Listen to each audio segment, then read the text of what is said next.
Hello students. So this is the next topic, that is beekeeping, from your lesson Improvement in Food Resources class 9. Now beekeeping के process को हम apiculture भी बोलते हैं. Now apiculture is the rearing, care and management of honeybee for obtaining honey and wax. तो ये तो आपकी एपीकल्चर की डेफिनेशन हो गई. अब ये जो एपीकल्चर जो हम यहाँ पर वर्ड पढ़ रहे हैं, ये दो वर्ड से मिलकर आता है, एक एपी और कल्चर.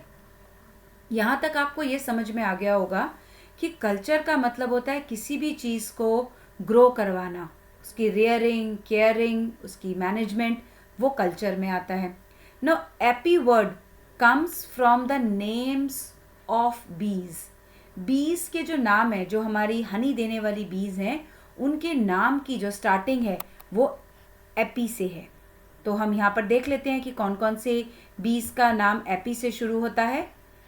तो जो हमारी वैरायटी ऑफ बीज हैं, जिनमें कुछ इंडियन बीज हैं और कुछ फॉरेन की बीज हैं, उनके आप यहाँ पर देखेंगे सबके नाम एपिस से शुरू हैं.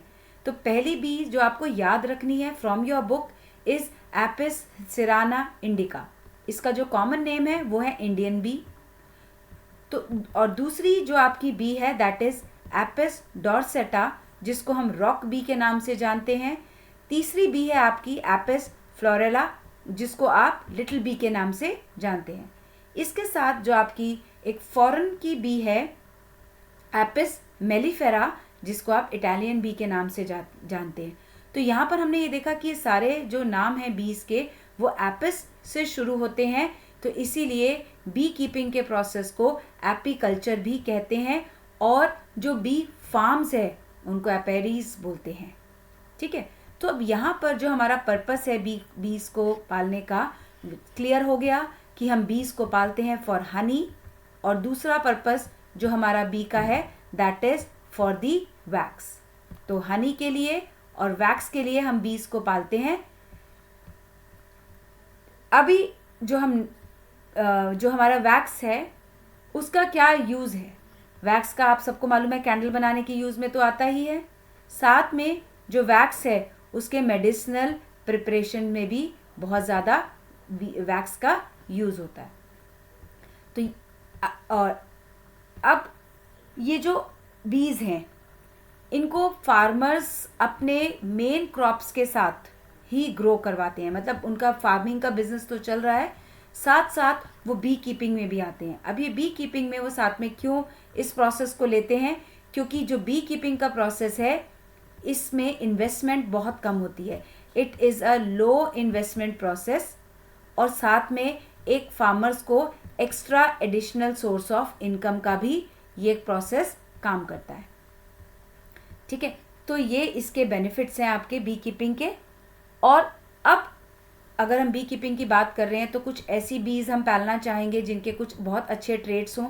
ऐसे कौन से डिज़ायरेबल ट्रेड्स हैं जो हम बी कीपिंग में देखना चाहते हैं. तो डिज़ायरेबल ट्रेड्स हैं, they should have high Honey collecting capacity, यानी कि उनकी हनी कलेक्टिंग कैपेसिटी बहुत ज़्यादा होनी चाहिए.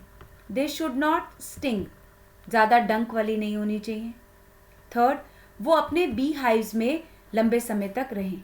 अब ये क्यों ऐसा बोला गया कि वो अपने बी हाइव में लंबे समय तक रहें, क्योंकि अगर वो बी हाइव्स छोड़कर हमेशा नया हाइव बनाने में लगे रहेंगे तो उनका जो पोलन ग्रेन्स और नेक्टर कलेक्ट करने का प्रोसेस है वो स्लो डाउन हो जाएगा. मतलब उनकी सारी एनर्जी जो है वो हाइव बनाने में चलेगी इंस्टेड ऑफ मेकिंग हनी.